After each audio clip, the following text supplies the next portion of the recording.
In the 2nd year of the reign of Nebuchadnezzar, Nebuchadnezzar had dreams. His spirit was troubled, and his sleep left him. Then the king commanded that the magicians, the enchanters, the sorcerers, and the Chaldeans be summoned to tell the king his dreams. So they came in and stood before the king. And the king said to them, I had a dream, and my spirit is troubled to know the dream. Then the Chaldeans said to the king in Aramaic, O king, live forever. Tell your servants the dream, and we will show the interpretation. The king answered and said to the Chaldeans, The word from me is firm. If you do not make known to me the dream and its interpretation, you shall be torn limb from limb, and your houses shall be laid in ruins. But if you show the dream and its interpretation, you shall receive from me gifts and rewards and great honor. Therefore show me the dream and its interpretation.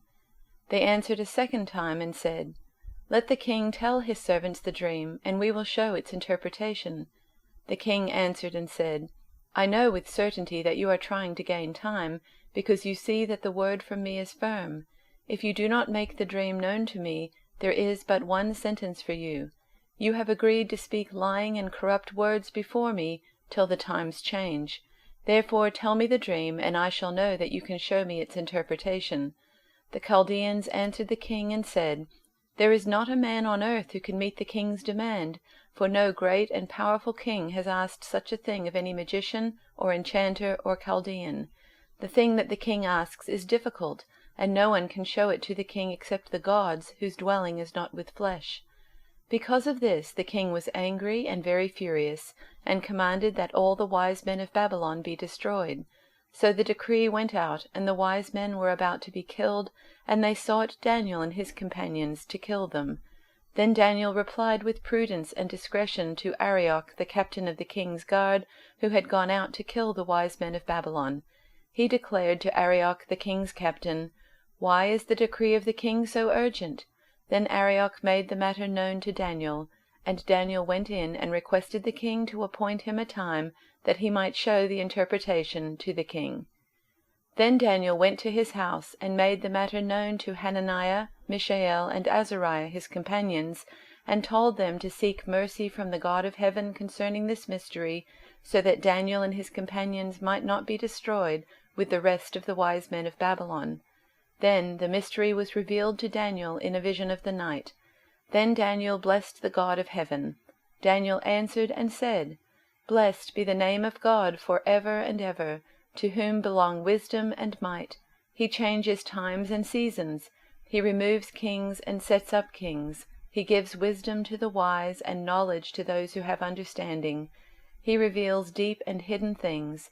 He knows what is in the darkness, and the light dwells with him. To you, O God of my fathers, I give thanks and praise, for you have given me wisdom and might, and have now made known to me what we asked of you, for you have made known to us the king's matter. Therefore Daniel went in to Arioch, whom the king had appointed to destroy the wise men of Babylon. He went and said thus to him, Do not destroy the wise men of Babylon. Bring me in before the king, and I will show the king the interpretation.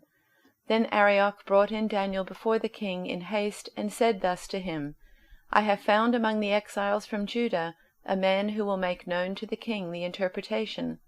The king declared to Daniel, whose name was Belteshazzar, Are you able to make known to me the dream that I have seen and its interpretation?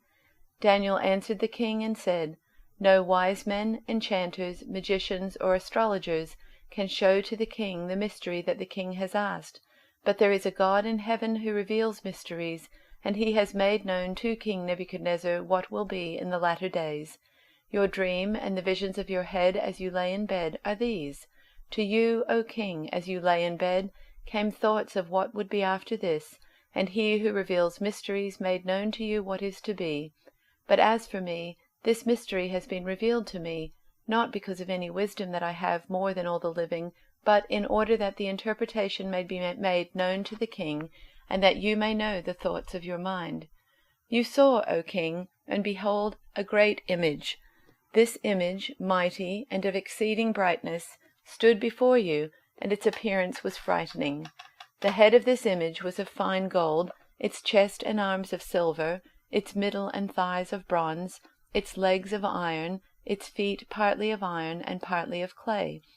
As you looked, a stone was cut out by no human hand, and it struck the image on its feet of iron and clay, and broke them in pieces. Then the iron, the clay, the bronze, the silver, and the gold, all together were broken in pieces, and became like the chaff of the summer threshing floors, and the wind carried them away, so that not a trace of them could be found. But the stone that struck the image became a great mountain, and filled the whole earth. This was the dream. Now we will tell the king its interpretation. You, O king, the King of kings, to whom the God of heaven has given the kingdom, the power, and the might, and the glory, and into whose hand he has given, wherever they dwell, the children of man, the beasts of the field, and the birds of the heavens, making you rule over them all, you are the head of gold.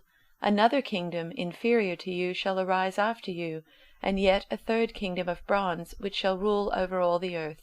And there shall be a fourth kingdom, strong as iron, because iron breaks to pieces and shatters all things. And like iron that crushes, it shall break and crush all these. And as you saw the feet and toes, partly of potter's clay and partly of iron, it shall be a divided kingdom, but some of the firmness of iron shall be in it, just as you saw iron mixed with the soft clay. And as the toes of the feet were partly iron and partly clay, so the kingdom shall be partly strong and partly brittle. As you saw the iron mixed with soft clay, so they will mix with one another in marriage, but they will not hold together, just as iron does not mix with clay. And in the days of those kings the God of heaven will set up a kingdom that shall never be destroyed, nor shall the kingdom be left to another people.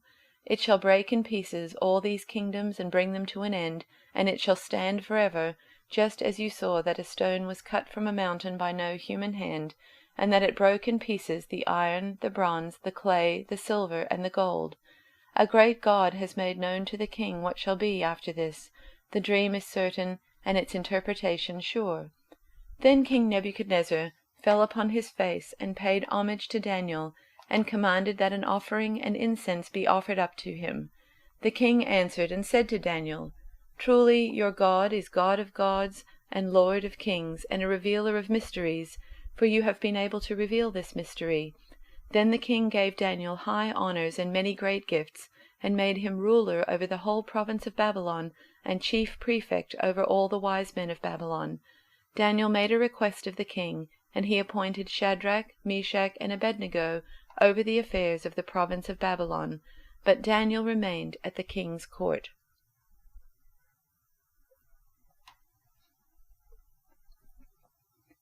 In the 2nd year of Nebuchadnezzar's reign, Nebuchadnezzar dreamed such dreams that his spirit was troubled, and his sleep left him.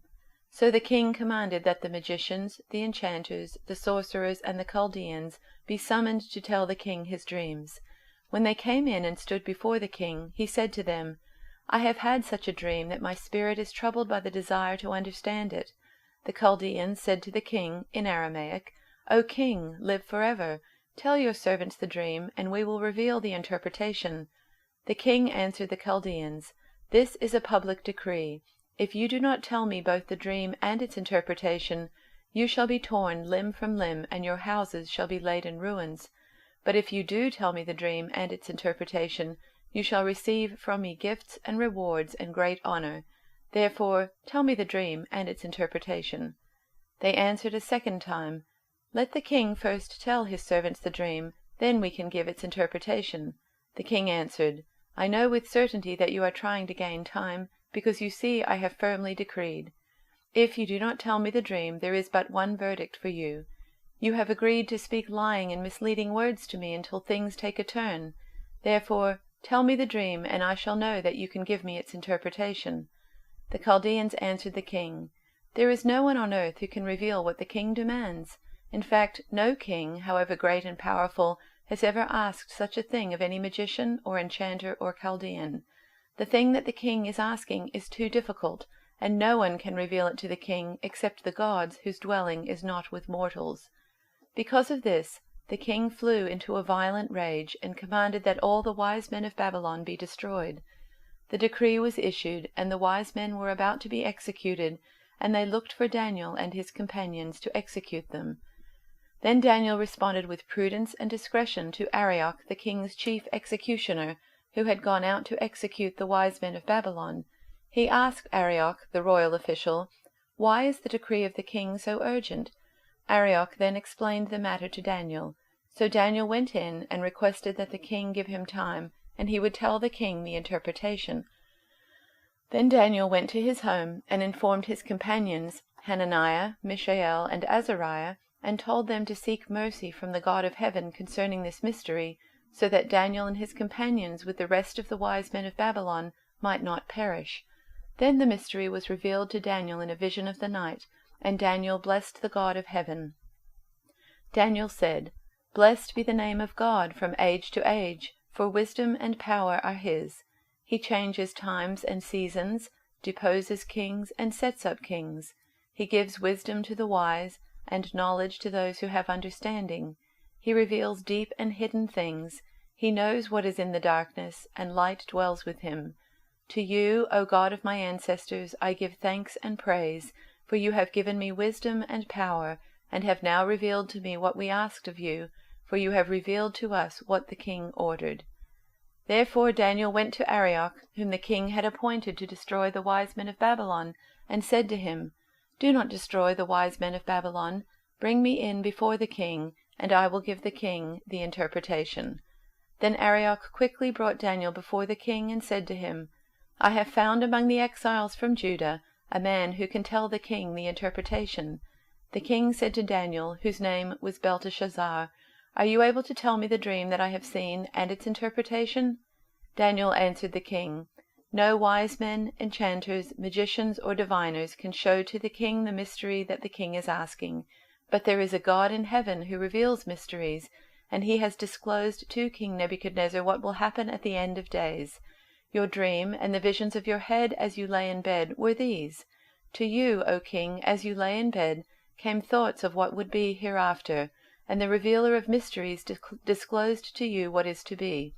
But as for me, this mystery has not been revealed to me because of any wisdom that I have more than any other living being, but in order that the interpretation may be known to the king, and that you may understand the thoughts of your mind. You were looking, O king, and lo, there was a great statue. This statue was huge, its brilliance extraordinary. It was standing before you, and its appearance was frightening. The head of that statue was of fine gold, its chest and arms of silver, its middle and thighs of bronze, its legs of iron, its feet partly of iron and partly of clay. As you looked on, a stone was cut out, not by human hands, and it struck the statue on its feet of iron and clay, and broke them in pieces. Then the iron, the clay, the bronze, the silver, and the gold were all broken in pieces, and became like the chaff of the summer threshing floors, and the wind carried them away, so that not a trace of them could be found. But the stone that struck the statue became a great mountain, and filled the whole earth. This was the dream. Now we will tell the king its interpretation. You, O king, the King of kings, to whom the God of heaven has given the kingdom, the power, the might, and the glory, into whose hand he has given human beings wherever they live, the wild animals of the field, and the birds of the air, and whom he has established as ruler over them all, you are the head of gold. After you shall arise another kingdom inferior to yours, and yet a third kingdom of bronze, which shall rule over the whole earth. And there shall be a fourth kingdom, strong as iron. Just as iron crushes and smashes everything, it shall crush and shatter all these. As you saw the feet and toes partly of potter's clay and partly of iron, it shall be a divided kingdom, but some of the strength of iron shall be in it, as you saw the iron mixed with the clay. As the toes of the feet were part iron and part clay, so the kingdom shall be partly strong and partly brittle. As you saw the iron mixed with clay, so will they mix with one another in marriage, but they will not hold together, just as iron does not mix with clay. And in the days of those kings the God of heaven will set up a kingdom that shall never be destroyed, nor shall this kingdom be left to another people. It shall crush all these kingdoms and bring them to an end, and it shall stand forever. Just as you saw that a stone was cut from the mountain not by hands, and that it crushed the iron, the bronze, the clay, the silver, and the gold. The great God has informed the king what shall be hereafter. The dream is certain, and its interpretation trustworthy. Then King Nebuchadnezzar fell on his face, worshipped Daniel, and commanded that a grain offering and incense be offered to him. The king said to Daniel, "Truly, your God is God of gods and Lord of kings and a revealer of mysteries, for you have been able to reveal this mystery." Then the king promoted Daniel, gave him many great gifts, and made him ruler over the whole province of Babylon, and chief prefect over all the wise men of Babylon. Daniel made a request of the king, and he appointed Shadrach, Meshach, and Abednego over the affairs of the province of Babylon. But Daniel remained at the king's court.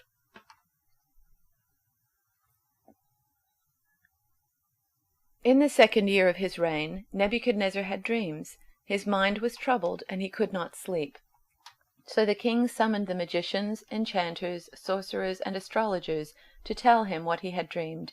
When they came in and stood before the king, he said to them, "I have had a dream that troubles me, and I want to know what it means." Then the astrologers answered the king, "May the king live forever! Tell your servants the dream, and we will interpret it." The king replied to the astrologers, "This is what I have firmly decided. If you do not tell me what my dream was and interpret it, I will have you cut into pieces and your houses turned into piles of rubble. But if you tell me the dream and explain it, you will receive from me gifts and rewards and great honor. So tell me the dream and interpret it for me." Once more they replied, "Let the king tell his servants the dream, and we will interpret it." Then the king answered, "I am certain that you are trying to gain time, because you realize that this is what I have firmly decided. If you do not tell me the dream, there is only one penalty for you. You have conspired to tell me misleading and wicked things, hoping the situation will change. So then, tell me the dream, and I will know that you can interpret it for me." The astrologers answered the king, "There is no one on earth who can do what the king asks. No king, however great and mighty, has ever asked such a thing of any magician or enchanter or astrologer. What the king asks is too difficult. No one can reveal it to the king except the gods, and they do not live among humans." This made the king so angry and furious that he ordered the execution of all the wise men of Babylon. So the decree was issued to put the wise men to death, and men were sent to look for Daniel and his friends to put them to death. When Arioch, the commander of the king's guard, had gone out to put to death the wise men of Babylon, Daniel spoke to him with wisdom and tact. He asked the king's officer, "Why did the king issue such a harsh decree?" Arioch then explained the matter to Daniel. At this, Daniel went in to the king and asked for time, so that he might interpret the dream for him. Then Daniel returned to his house and explained the matter to his friends Hananiah, Mishael, and Azariah. He urged them to plead for mercy from the God of heaven concerning this mystery, so that he and his friends might not be executed with the rest of the wise men of Babylon. During the night the mystery was revealed to Daniel in a vision. Then Daniel praised the God of heaven and said, "Praise be to the name of God for ever and ever. Wisdom and power are his. He changes times and seasons. He deposes kings and raises up others. He gives wisdom to the wise and knowledge to the discerning. He reveals deep and hidden things. He knows what lies in darkness, and light dwells with him. I thank and praise you, God of my ancestors. You have given me wisdom and power. You have made known to me what we asked of you. You have made known to us the dream of the king." Then Daniel went to Arioch, whom the king had appointed to execute the wise men of Babylon, and said to him, "Do not execute the wise men of Babylon. Take me to the king, and I will interpret his dream for him." Arioch took Daniel to the king at once, and said, "I have found a man among the exiles from Judah who can tell the king what his dream means." The king asked Daniel, also called Belteshazzar, "Are you able to tell me what I saw in my dream and interpret it?" Daniel replied, "No wise man, enchanter, magician, or diviner can explain to the king the mystery he has asked about, but there is a God in heaven who reveals mysteries. He has shown King Nebuchadnezzar what will happen in days to come. Your dream and the visions that passed through your mind as you were lying in bed are these.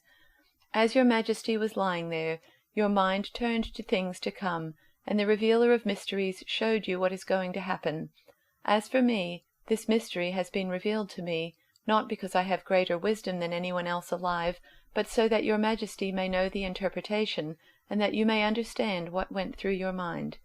Your majesty looked, and there before you stood a large statue, an enormous, dazzling statue, awesome in appearance. The head of the statue was made of pure gold, its chest and arms of silver, its belly and thighs of bronze, its legs of iron, its feet partly of iron and partly of baked clay.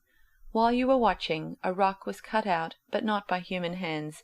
It struck the statue on its feet of iron and clay and smashed them. Then the iron, the clay, the bronze, the silver, and the gold were all broken to pieces and became like chaff on a threshing floor in the summer. The wind swept them away without leaving a trace. But the rock that struck the statue became a huge mountain and filled the whole earth. This was the dream, and now we will interpret it to the king. Your Majesty, you are the King of Kings. The God of heaven has given you dominion and power and might and glory. In your hands he has placed all mankind and the beasts of the field and the birds in the sky. Wherever they live, he has made you ruler over them all. You are that head of gold. After you, another kingdom will arise inferior to yours. Next, a third kingdom, one of bronze, will rule over the whole earth. Finally, there will be a fourth kingdom, strong as iron, for iron breaks and smashes everything, and as iron breaks things to pieces, so it will crush and break all the others. Just as you saw that the feet and toes were partly of baked clay and partly of iron, so this will be a divided kingdom, yet it will have some of the strength of iron in it, even as you saw iron mixed with clay. As the toes were partly iron and partly clay, so this kingdom will be partly strong and partly brittle. And just as you saw the iron mixed with baked clay, so the people will be a mixture and will not remain united, any more than iron mixes with clay. In the time of those kings, the God of heaven will set up a kingdom that will never be destroyed, nor will it be left to another people. It will crush all those kingdoms and bring them to an end, but it will itself endure forever. This is the meaning of the vision of the rock cut out of a mountain, but not by human hands, a rock that broke the iron, the bronze, the clay, the silver, and the gold to pieces. The great God has shown the king what will take place in the future. The dream is true, and its interpretation is trustworthy. Then King Nebuchadnezzar fell prostrate before Daniel, and paid him honor, and ordered that an offering and incense be presented to him. The king said to Daniel, "Surely your God is the God of gods, and the Lord of kings, and a revealer of mysteries, for you were able to reveal this mystery." Then the king placed Daniel in a high position, and lavished many gifts on him. He made him ruler over the entire province of Babylon, and placed him in charge of all its wise men. Moreover, at Daniel's request, the king appointed Shadrach, Meshach, and Abednego administrators over the province of Babylon, while Daniel himself remained at the royal court.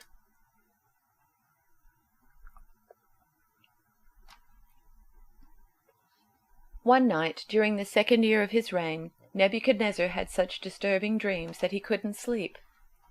He called in his magicians, enchanters, sorcerers, and astrologers, and he demanded that they tell him what he had dreamed. As they stood before the king, he said, "I have had a dream that deeply troubles me, and I must know what it means." Then the astrologers answered the king in Aramaic, "Long live the king! Tell us the dream, and we will tell you what it means." But the king said to the astrologers, "I am serious about this. If you don't tell me what my dream was and what it means, you will be torn limb from limb, and your houses will be turned into heaps of rubble. But if you tell me what I dreamed and what the dream means, I will give you many wonderful gifts and honors. Just tell me the dream and what it means." They said again, "Please, your majesty, tell us the dream, and we will tell you what it means." The king replied, "I know what you are doing.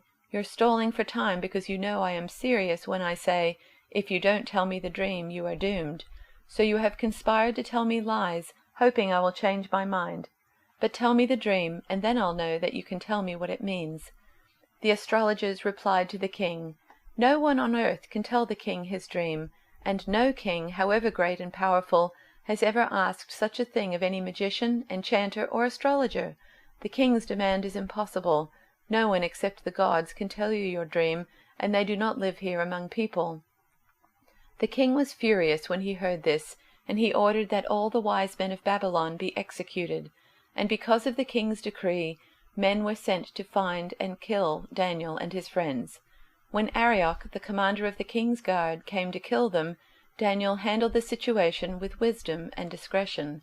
He asked Arioch, "Why has the king issued such a harsh decree?" So Arioch told him all that had happened. Daniel went at once to see the king and requested more time to tell the king what the dream meant.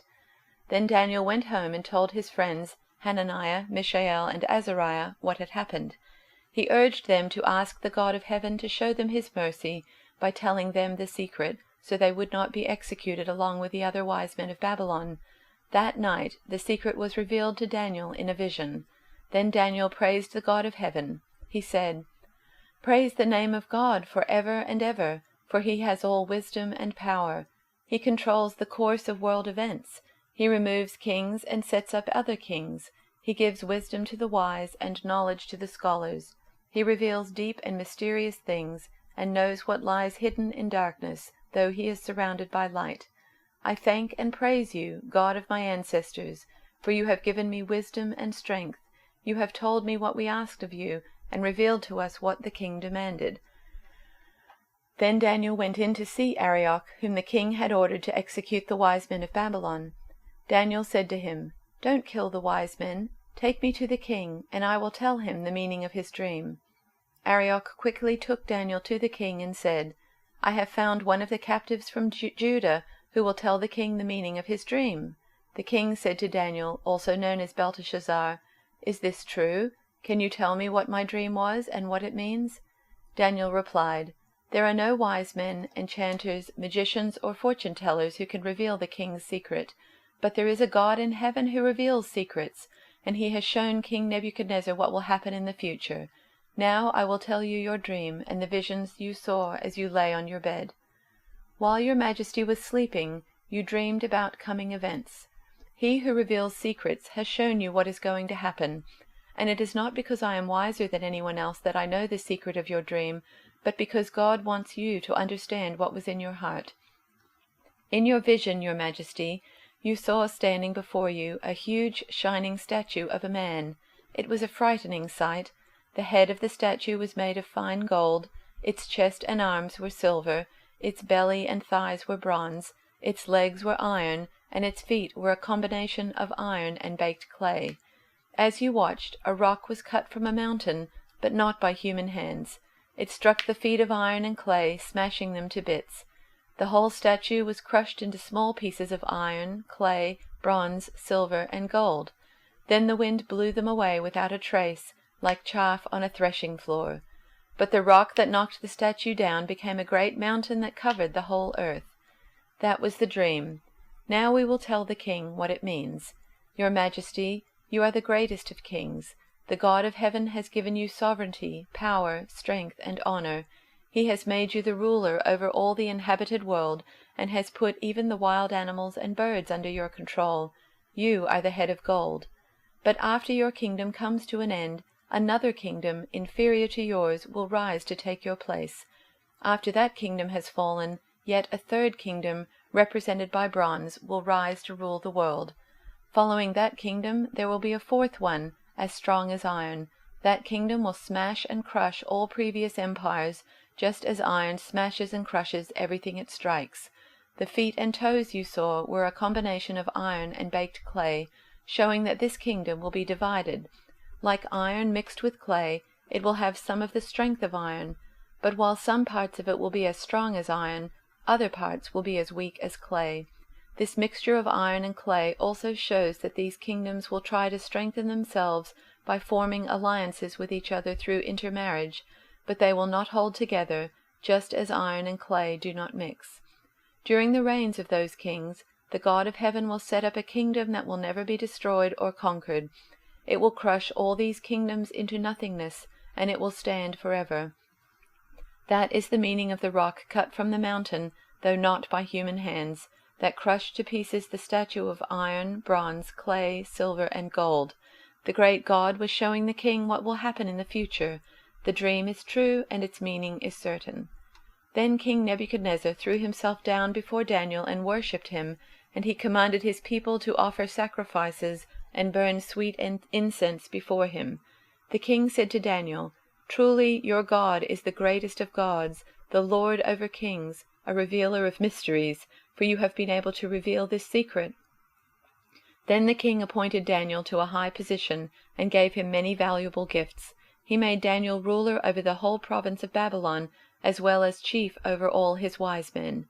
At Daniel's request, the king appointed Shadrach, Meshach, and Abednego to be in charge of all the affairs of the province of Babylon, while Daniel remained in the king's court.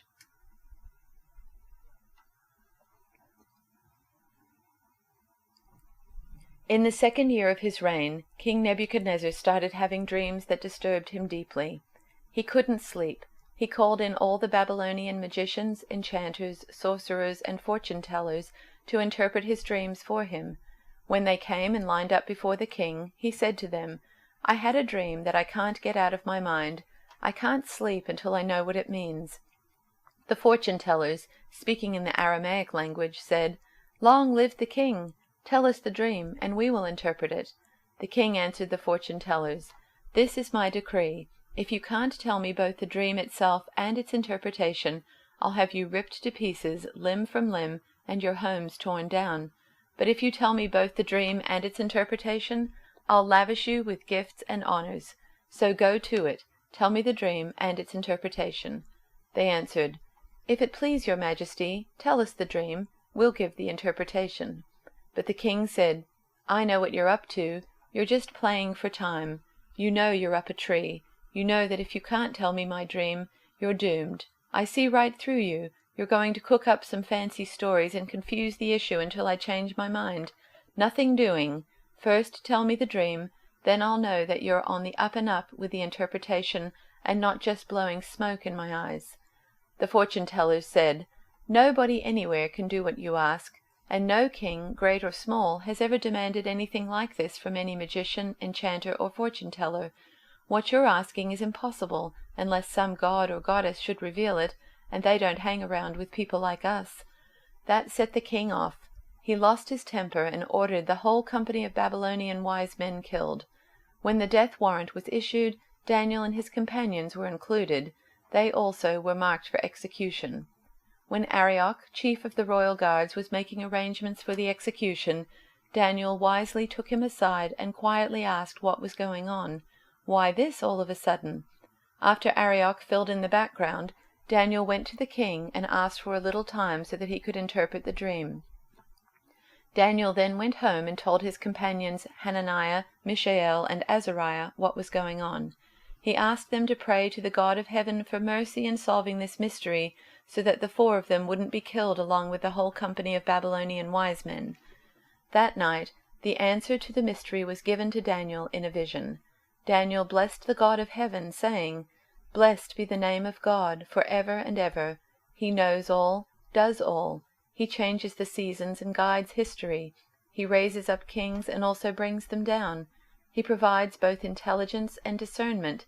He opens up the depths, tells secrets, sees in the dark, light spills out of him. God of all my ancestors, all thanks, all praise. You made me wise and strong, and now you've shown us what we asked for. You've solved the king's mystery." So Daniel went back to Arioch, who had been put in charge of the execution. He said, "Call off the execution. Take me to the king, and I'll interpret his dream." Arioch didn't lose a minute.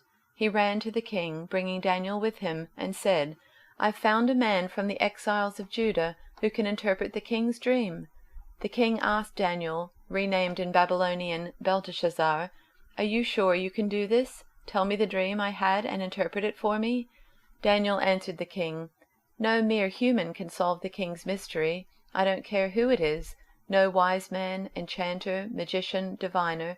But there is a God in heaven who solves mysteries, and he has solved this one. He is letting King Nebuchadnezzar in on what is going to happen in the days ahead.